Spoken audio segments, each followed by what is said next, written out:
नमस्कार, मी अर्चना पाटील. आजच्या व्हिडिओमध्ये आपल्या सगळ्यांचं स्वागत करते.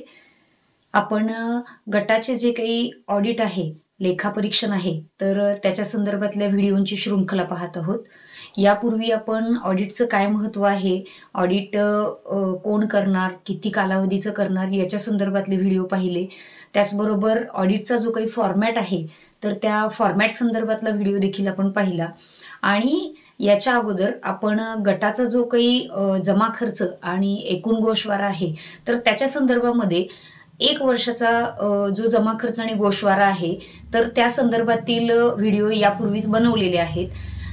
गटाच्या स्थापनेपासून पहिल्या महिन्यापासून ते 12व्या महिन्यापर्यंत जे काही गटाचा व्यवहार झालेला आहे, तर त्या व्यवहाराचे जे काही जमा खर्च नोंदवहीतील जमा खर्च जो काही आहे, तर तो बैठक अहवालमध्ये नोंद केलेला आणि त्यावरून रोख वहीमध्ये त्याचा गोषवारा आणि एकूण गोषवारा कसा काढला या संदर्भातले सगळे व्हिडिओ आपण याच्यापूर्वीच बघितलेले आहेत. तर याच व्हिडिओचा आधार घेऊन हेच उदाहरण आपण गटाचा लेखापरीक्षण अहवाल किंवा ऑडिट करण्यासाठी वापरणार आहोत. लेखापरीक्षण कालावधीतील गोषवारा प्रपत्र अशा पद्धतीचे असते.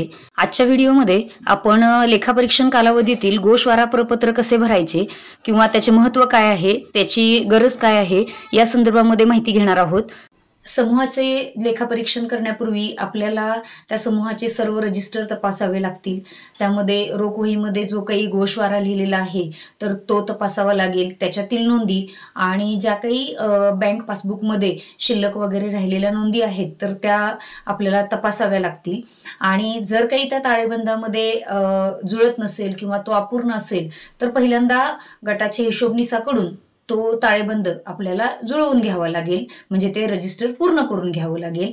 आणि हे पूर्ण केल्यानंतर आपल्याला त्या गटाचा जो काही लेखापरीक्षणाचा अहवाल आहे, तर तो भरण्यापूर्वी आपल्याला पहिल्यांदा याचा जो गोषवारा आहे, म्हणजे जमा आणि खर्चाचा जो काही ताळेबंद आहे, तर तो काढावा लागेल.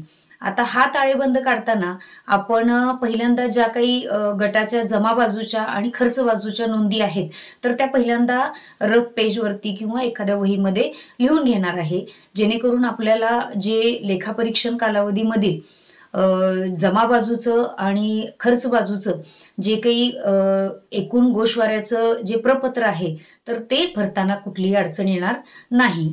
तर पहिल्यांदा आपण या ज्या काही सगळ्या रकमा आहेत, मग आठवडी बैठक असेल तर त्या आठवड्यातल्या आठवड्याची एक बैठक म्हणजे महिन्यातल्या 4 बैठकींचा एकत्र करून आपण प्रत्येक महिन्याचा जो काही जमा खर्च आहे तर तो लिहिणार. आणि मासिक जर बैठक असेल तर प्रत्येक महिन्याची जी काही जमा आणि खर्च आहे, तर त्याचा आपल्याला एकूण जो काही ताळेबंद आहे तर तो काढावा लागेल. आता हा ताळेबंद काढताना जमा बाजूचा जो ताळेबंद आहे, तर तो आपल्याला वेगळा काढावा लागेल. आणि खर्च बाजूचा जो काही ताळेबंद आहे, तर तो वेगळा काढावा लागेल.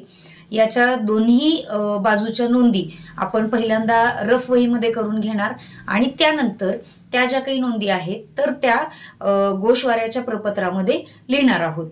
आता ज्या वेळेला गोषवाऱ्याचं प्रपत्र आपण लिहिणार आहे, तर ज्या नोंदी आहेत, तर त्या प्रत्येक महिनावार आपल्याला लिहायच्या आहेत. म्हणजे जर एप्रिल महिन्यापासून आपण गोषवाऱ्याचं प्रपत्र लिहिणार असू किंवा हा ताळेबंद लिहिणार असू, तर एप्रिल महिन्यामध्ये एकूण किती बचत जमा झाली किंवा एकूण व्याज किती आलेलं आहे, त्यानंतर एकूण मुद्दल किती वसूल झालेली आहे किंवा बँकेचं व्याज काही आलेलं आहे का, म्हणजे त्या महिन्यातली जी काही जमा बाजू पूर्ण आहे, तर त्या जमा बाजूच्या सगळ्या नोंदींचा तपशील आपल्याला त्या रोखवहीच्या ताळेबंदामध्ये लिहावा लागेल किंवा रोखवहीवरून जो काही आपण जमा बाजूचं ताळेबंद काढणार आहे, गोषवारा काढणार आहे, तर त्याच्यामध्ये लिहावा लागेल. याच पद्धतीनं आपल्याला खर्च बाजूचा गोषवारा काढताना त्या महिन्यामध्ये जो काही एकूण खर्च झालेला आहे, म्हणजे कर्ज वाटप किती झालेलं आहे, त्याच्यानंतर बँकेच्या कर्जातून किती कर्ज वाटप झालेलं आहे किंवा परतफेड काही झालेली असेल, जर ग्रामसंघाला VRF, CIF किंवा बँकेला काही कर्जाची परतफेड केलेली असेल, तर त्या महिन्याच्या ज्या काही रकमा आहेत, तर त्याचा तपशील त्या महिन्यामध्ये लिहावा लागेल. असं आपल्याला गोषवाऱ्यामध्ये लेखापरीक्षण कालावधीपासून, लेखापरीक्षण आपण ज्या कालावधीचं करणार आहोत, तर त्या सुरुवातीच्या महिन्यापासून ते शेवटच्या महिन्यापर्यंत जमा बाजूच्या प्रत्येक महिन्यातील नोंदींचा तपशील लिहावा लागेल आणि खर्च बाजूच्या प्रत्येक महिन्यातील नोंदींचा तपशील लिहावा लागेल. याच्यामुळे आपल्याला जे काही आपण लेखापरीक्षण करणार आहे किंवा त्याचे पुढचे जे काही प्रपत्र किंवा सहप्रपत्र भरणार आहे तर त्या संदर्भामध्ये मदत होणार आहे. गोषवारा प्रपत्र महिन्यानुसार लिहिल्यामुळे आपल्याला प्रत्येक महिन्याचा एकत्र हिशोब काढण्यासाठी सोयीचं ठरतं. त्याचबरोबर जे जमाचे शीर्षक आहेत तर ते जमा बाजूला लिहावे आणि जे खर्चाचे शीर्षक आहेत तर ते खर्च बाजूला लिहावे आणि त्याप्रमाणे त्या ज्या काही रकमा असतील तर त्याच्या नोंदी करून घ्यायच्या आहेत. आणि यामुळे ज्या काही गटामध्ये जमा आणि खर्च बाजूच्या सर्व रकमा आहेत तर त्याचा हिशोब किंवा त्याची नोंद आपल्याला घेता येईल. कुठलीही रक्कम आपल्या हातून सुटणार नाही. लेखापरीक्षण कालावधीतील गोषवारा प्रपत्र अशा पद्धतीचे असते. याच्यामध्ये हे जे प्रपत्र आहे तर हे जमा बाजूचं आहे. याच्यामध्ये सर्व जमेचा तपशील दिलेला आहे. अशाच पद्धतीने गोषवारा प्रपत्र जे आहे तर खर्च बाजूचे देखील आपल्याला तयार करावे लागते. गटाचं पहिलं ऑडिट करताना आपल्याला या प्रपत्रामध्ये गटाच्या ऑडिटच्या दिनांकापासून ते ज्या कालावधीपर्यंत आपण ऑडिट करत आहोत त्या कालावधीचा सर्व गोषवारा याच्यामध्ये लिहावा लागेल. आणि दुसऱ्या वर्षाचे ऑडिट करताना आपल्याला सर्व रेकॉर्ड तपासल्यानंतर लेखापरीक्षण कालावधीचा जो काही शेवटचा महिना आहे तर त्या महिन्याच्या बैठकीचा जो गोषवारा आहे, एकूण गोषवारा आहे, तर त्याच्यातून अगोदरचं जे काही ऑडिट झालेलं आहे तर त्याच्या शेवटच्या महिन्यातील जो गोषवारा आहे तर तो वजा करावा लागेल आणि जी रक्कम येईल तर ती आपल्याला गोषवारा त्याचा काढावा लागेल.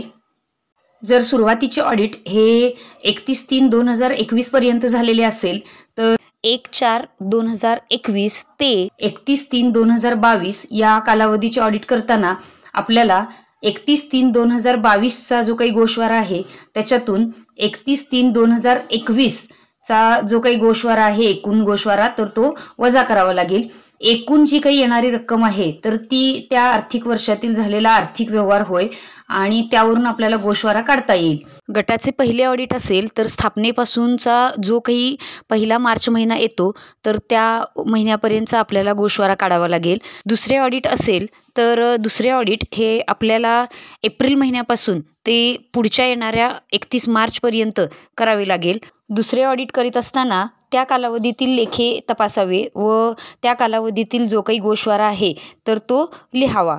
लेखापरीक्षण कालावधीतील एकूण गोषवारा काढण्याचे प्रपत्र जर आपल्याकडे नसेल तर ते बनवून घ्यावे किंवा त्या गटाच्या वहीमध्ये आपण ते आखून तयार केले तरी चालेल, जेणेकरून आपल्याला त्या ज्या काही नोंदी आहेत तर ते पुढचे ऑडिट करताना देखील तपासणीसाठी उपयोगी पडतील.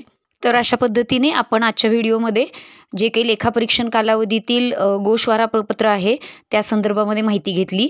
चॅनलवर अजून नवीन असाल तर चॅनलला सबस्क्राईब करा, व्हिडिओ लाईक करा आणि व्हिडिओ कसा वाटला हे मला कमेंटमध्ये नक्की कळवा व आपल्या सर्व मैत्रिणींपर्यंत हा व्हिडिओ शेअर करा.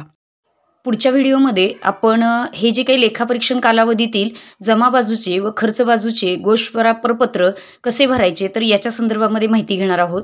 तोपर्यंत सेव्ह वॉटर सेव्ह लाईफ. धन्यवाद.